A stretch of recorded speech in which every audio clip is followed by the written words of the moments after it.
vegan banana pancakes. Let's get cracking.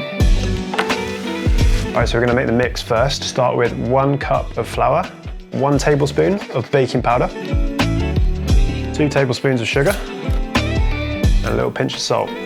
1 cup of oat milk, 1 tablespoon apple cider vinegar, and a teaspoon of vanilla extract.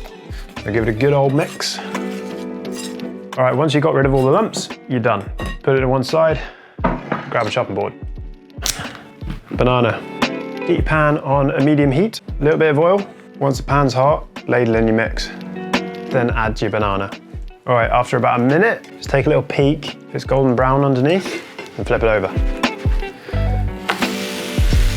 All right, done.